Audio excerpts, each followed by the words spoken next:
Estamos de regreso en Matinal. Muchísimas gracias por su sintonía. Y ahora les presentamos nuestro siguiente invitado. Se trata de Víctor Ito Bisonó, quien es ministro de Industria y Comercio y MIPYMES de la República Dominicana. Le damos la bienvenida. Bueno, encantado de estar aquí con ustedes. Tenía 2 o 3 días que no veía. Unos días, este bienvenido. Usted no tiene votado, parece que está haciendo buenos negocios usted por ahí. Negó. Industria y comercio, amarrando cosas. Ito, en el La caso... verdad que sí, que hemos ido avanzando. Tú Por fuiste ejemplo, Hemos avanzado algo, perdón, a propósito de eso, hemos avanzado algo con la tarifa del 10%.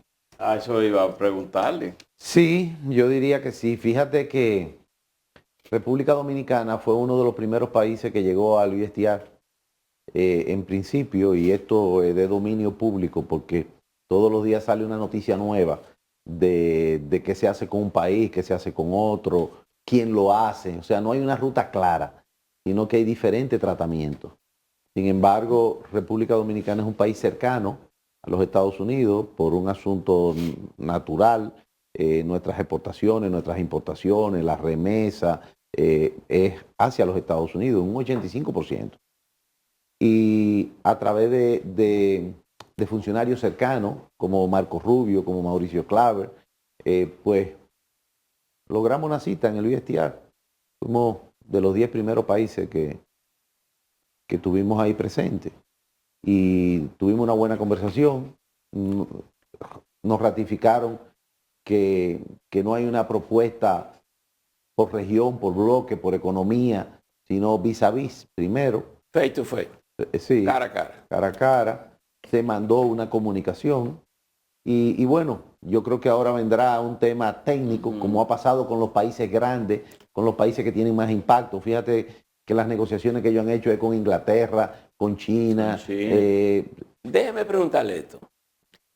México y Canadá se plantaron cuando la tarifa y dijeron, usted no puede cambiar un acuerdo que tiene carácter institucional, tiene que dejar que se venza y lo renegociamos.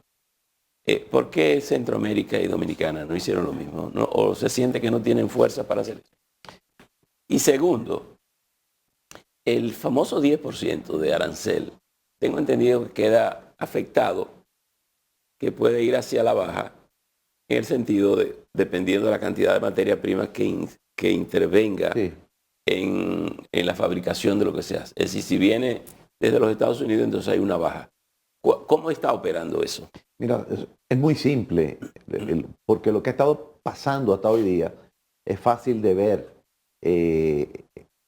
porque es público. Primero, México es el principal socio de intercambio vis a vis con los Estados Unidos. Y Canadá también, hacen frontera. Y luego ellos no respetaron el acuerdo.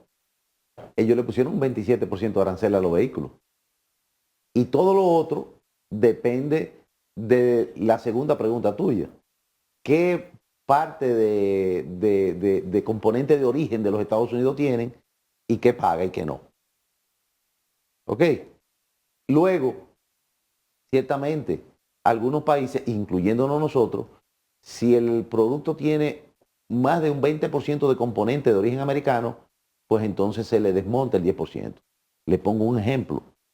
Heinz, en República Dominicana, que está el molino de tela ahí en Bonao, paga un 6%, porque hay un componente de la fabricación de la tela que vienen de origen de los Estados Unidos. Pero eso no es casual, esos son términos técnicos que se negocian en el contexto de los acuerdos de libre comercio. Eso no debe ser una sorpresa para nadie a esta altura, no es un simple chantaje lo que Estados Unidos ha estado implementando. Un buen socio, y para sentarse a la mesa, no puede llegar diciéndole chantajita al otro. Evidentemente, lo que Estados Unidos ha hecho es que no ha respetado los acuerdos. A veces hay que tragar en seco. Y lo han dicho, sí, y lo han dicho públicamente, que no van a respetar los acuerdos, que van a revisar los acuerdos, y sencillamente ellos son los que tienen el músculo para ir haciendo lo están haciendo con China, lo están haciendo con Rusia, lo están haciendo con... O sea, y nosotros somos parte de una tarifa global. O sea, el piso de la tarifa es el 10%. Hasta ahora. Ahora, el gobierno dominicano está haciendo su diligencia. Nosotros, vuelvo y digo, el canciller, que fue una comisión incluso mayor y más representativa que todos los otros países, nos lo dijo el director del USTR, Green. Oh, qué comisión, qué bueno, para demostrarle que nosotros tenemos un planteamiento, una actitud y un proceso de negociación, que lo terminaremos cuando nos toque sentarnos en la mesa. Hito, en el caso del Banco Central, en el día de ayer anunció el aumento de empleos, ¿verdad? Y que ha bajado también la informalidad en la República Dominicana. ¿Cómo se traduce eso en las diferentes empresas? Bueno, casualmente ayer pedí un desglose a nuestro equipo económico de la información del Banco Central. Y efectivamente, ¿dónde ha crecido ese empleo formal? Sí. Ha crecido en el transporte, un 35%, en la industria, en el comercio, es donde más se ha sentido, casi un 60% se concentra ahí. Y es natural. Primero hay que reconocer, son los datos del Banco Central, ¿verdad? Tenemos empleos récord. Nunca habíamos llegado a 5.117.000 empleos. En el primer trimestre se creció en más de 60.000 empleos formales. Y esto es el resultado de una política insistente y yo creo que de alianza público-privada que está dando su resultado. Lo otro es, y ahí va a comenzar, cuando le decía de la inversión, de cómo anda la inversión en la industria, en el comercio, la inversión extranjera directa. Solamente en los últimos 15 días, el presidente Abinader anunció, por ejemplo, en DP World, una inversión de 750 millones de dólares para ampliar la estructura logística de República Dominicana. ¿Verdad? ¿En qué se traduce eso? En más almacenamiento, en más transporte, en más producto de maquila de la industria dominicana y en más exportaciones y mayor consumo. Luego, ¿qué viene? Una inversión de Cemento Progreso, una inversión guatemalteca que está en 8 países de la región, pero que compra Cemex en República Dominicana, 950 millones de dólares. ¿Verdad? Entonces, ¿cómo se hace una inversión de casi $1 billón si no es esperando un retorno con una seguridad de que el país va creciendo, que va con una estabilidad que garantice ese retorno? Lo mismo pasa con una industria de zona franca que antes era Edwards y ahora la compró otra empresa por $4 billones, que tiene el 80% de esa inversión en República Dominicana y el 20% en Puerto Rico. Entonces, esos inversionistas y ese crecimiento y esa mayoría de empleo es producto de un país que va caminando por buen sendero. Y yo creo que eso le pertenece a todos los dominicanos, independientemente de que tenemos muchísimos puntos de mejora, muchísimos retos, mucho trabajo y cosas que hacer. Pero la verdad es que cuando tú ves el mundo, tú dices, bueno, República Dominicana es diferente. Aquí la gente está viniendo a apostar, a invertir, a salir adelante. En el caso de estos empleos, y me refiero ahora a las empresas que han visto aumentos salariales para sus trabajadores durante los últimos 3 años, se han hecho permanentemente. ¿Cómo afecta a las distintas instituciones del Estado y privado que participan a través de industria y comercio? Bueno, donde más nos afecta es que los talentos se van a buscar mejores sueldos y mejores ambientes de trabajo. De lo cual, por lo menos yo en el ministerio, a veces nos duele, pero me alegro a la vez porque es una mejoría para el individuo.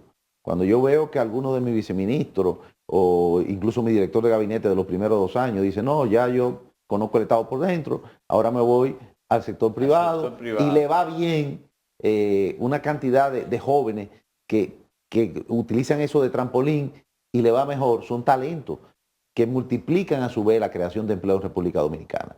Ahora, tú mencionas algo que también hay que tomarlo en cuenta.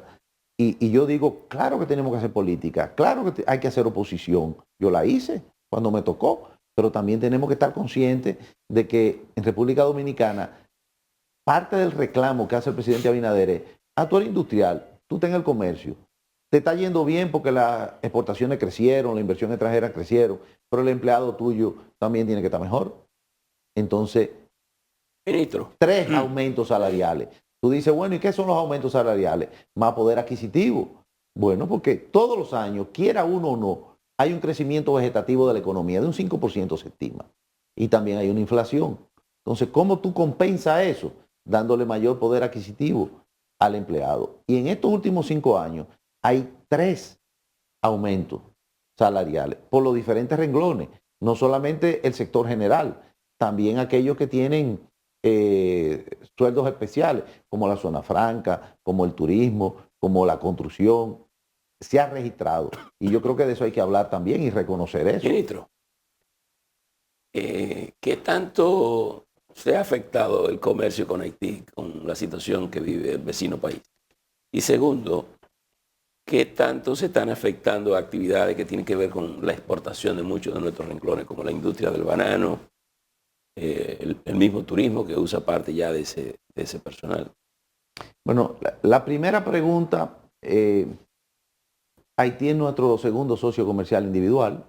Llegó a tener un intercambio de 1.400 millones de dólares. El año pasado no llegamos a los 1.000, estuvimos un poquito abajo. Pero eso sucede porque en Haití la logística es imposible, interna de Haití. No depende de República Dominicana. Y quizás en este momento no depende de los ciudadanos haitianos tampoco. Porque, por ejemplo, la semana pasada, ¿cuál fue la noticia? Que no había distribución de combustible en Haití. Porque el barco tiene que llegar al puerto, en el puerto tiene que descargar, tienen que almacenarlo, tiene que salir del puerto y tiene que ir a cada comercio a dejarlo. Pero la banda no lo dejan transitar. O le cobran el peaje, entonces el costo ya es imposible de que llegue al consumidor. Y lo mismo pasa con toda la cadena de suministro. Y lo mismo pasa desde República Dominicana, que entonces hay puntos que son formales. República Dominicana ha respetado el tener una estrategia de comercio que es la única que no ha tenido interrupción, porque de gobierno a gobierno no hay una comunicación institucional formal de parte de Haití. De seguridad no hay una institución formal de parte de Haití, pero de comercio a comercio son gente que tienen 100 años viéndose y de generaciones se fían, se conocen, saben cuáles son los más seguros. Y hay una venta de la industria nacional hacia Haití que funciona. Lo otro es la inmigración. En el caso mío, yo tengo mis artículos, tengo mis libros y mi planteamiento siempre ha sido el respeto a la Constitución, el respeto a la ley, a nuestra religión, a nuestras costumbres, a nuestros principios, como en todo el mundo debe de darse. Eso es un tema hoy de discusión global. Estados Unidos está sacando a los inmigrantes porque, bueno, porque no tienen su visa de trabajo, no tienen su visa de turismo, y a los que están llegando con visa le dicen, ¿para dónde te va? ¿Cuántos días va a estar? No puede estar. Bueno, entonces es lo mismo. Pero aquí hay un tema económico de por medio en lo que tiene que ver con ciertos sectores. A propósito de que iniciarán las sesiones del Consejo Económico y Social, ¿hay algún punto de partida de propuesta del gobierno de cómo implementar el 80-20?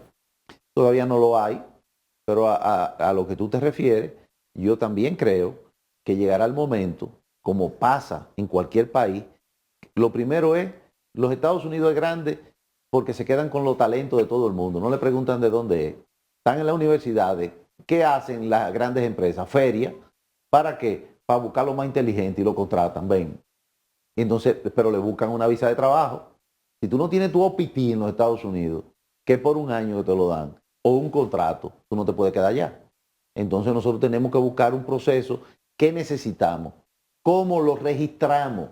Que nada tiene que ver, óigase bien, con naturalización, con darle la nacionalidad, nada de eso. ¿Cómo tú contratas a una persona para que trabaje en lo que tú necesitas? Entonces eso es un tema que también tenemos que abordar. Pero eso sería una especie de regularización. Pero imposible, por Dios, no estamos hablando de eso. Nada que ver.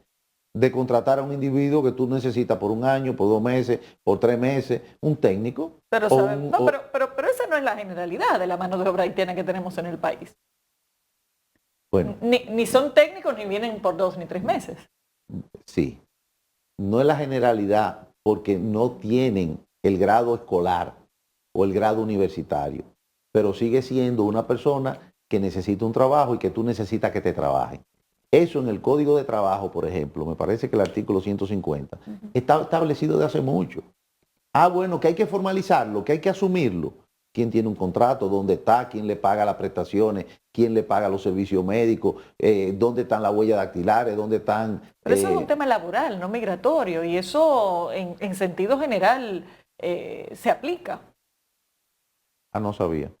Pero sí entiendo que puede mejorarse, que se tendrá que transparentar, que se tendrá que presentar y que tendrá que estar registrado de alguna manera, incluso con acceso público. Porque la verdad es que en algún momento hay un nicho de trabajo que se necesita la asistencia. Y no solamente porque nos enfocamos en el lado de nuestro vecino, que es donde tenemos más presión de todo tipo, por la cantidad, como lo hay en otros países. Pero nosotros tenemos otro tipo de migraciones. Por ejemplo, ¿qué está pasando con los chinos? Y el comercio chino incluso. Y nosotros tenemos presencia también de venezolanos. Bueno, que tienen otra educación, que tienen otro nivel técnico, pero también tienen un rango de formación, de formalidad, que también hay que asumirlo.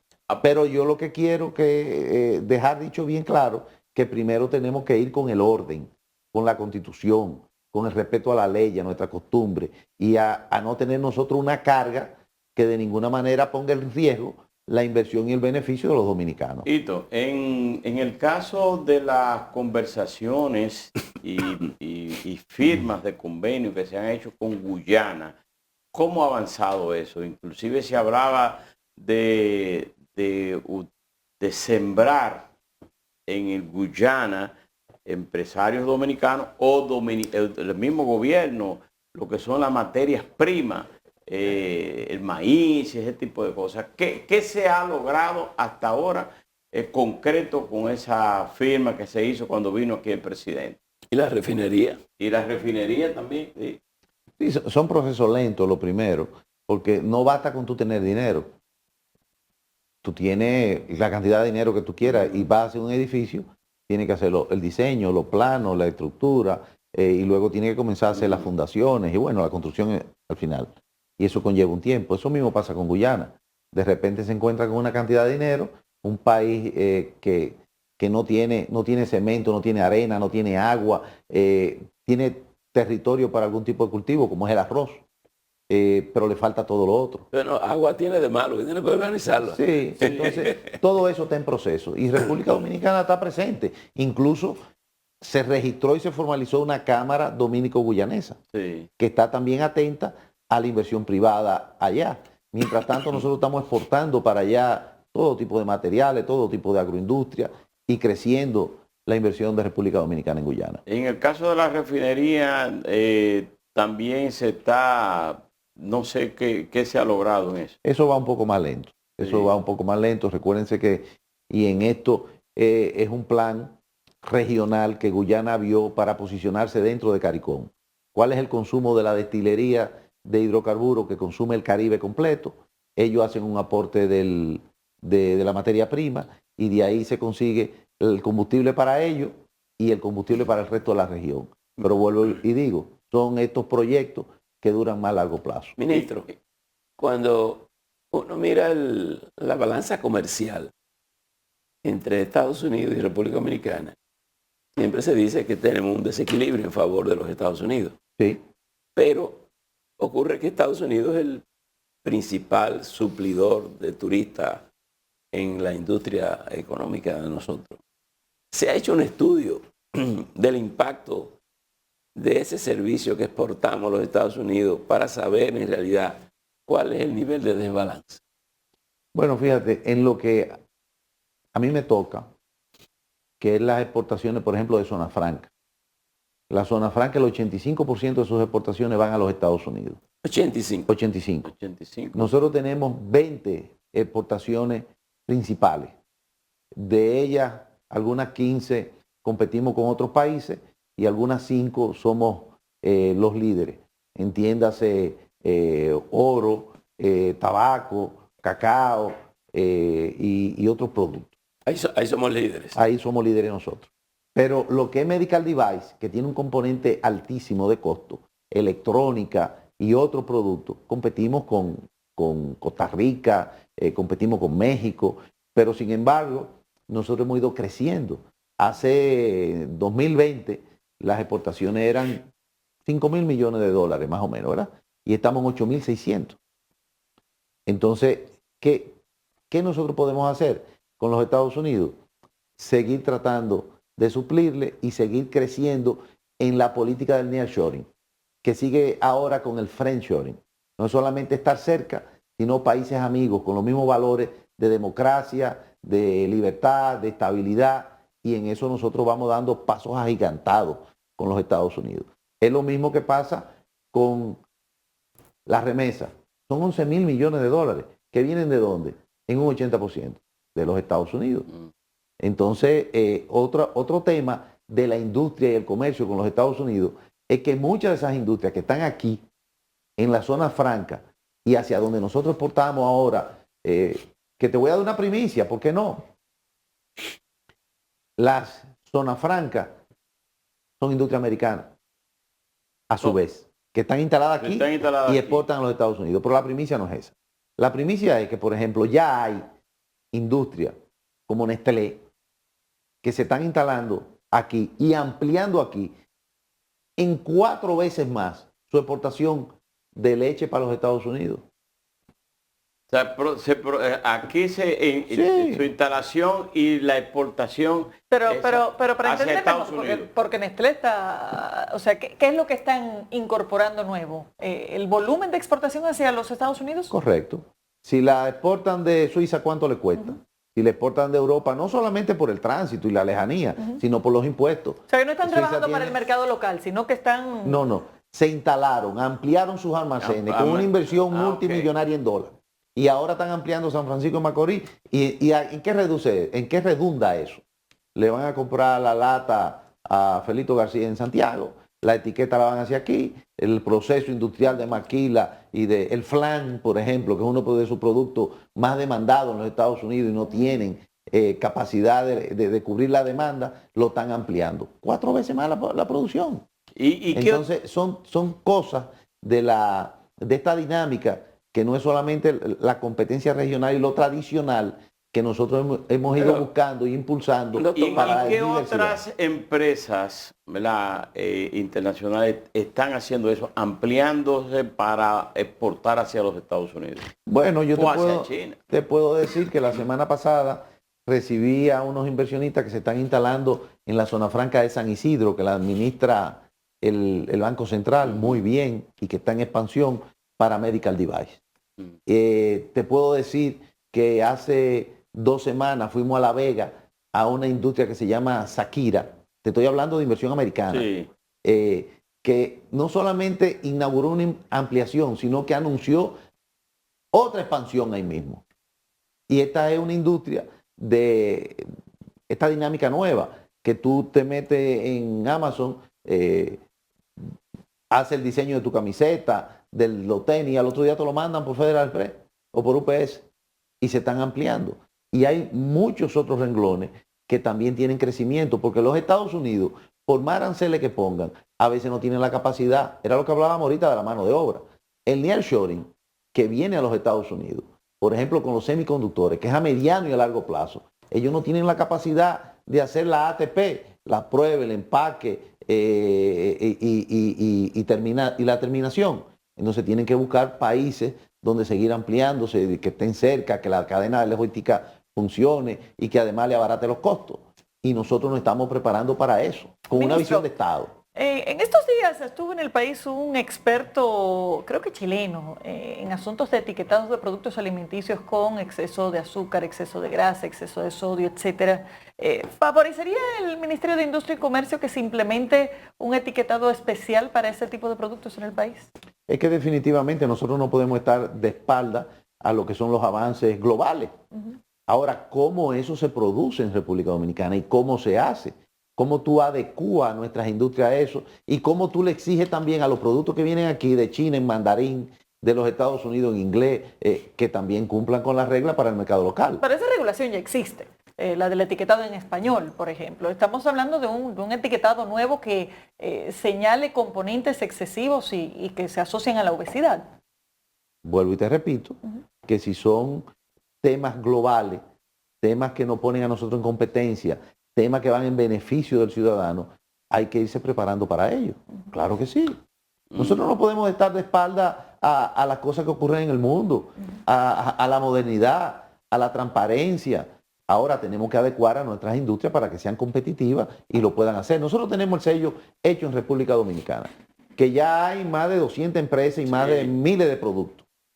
Pero cuando yo voy y me siento con alguno de ellos, lo primero que me dicen, está bien, y mira, yo lo quiero hacer, y tengo aquí el diseño, pero yo tengo etiqueta por un año que compré, porque yo no hago etiqueta por 50 días, ni 30 días, por economía y por almacenamiento y por tener la seguridad de tener etiqueta, hago la etiqueta por un año, tengo que esperar que se me acaben. O sea, son detalles que hay que sentarse no solamente a decir, bueno, vamos a ponerlo, sino cuándo lo ponemos, cómo lo ponemos, con cuáles comenzamos. Hito, una pregunta ya al final del programa, un toquecito ahí de sorpresa por tercera. Sí, exactamente.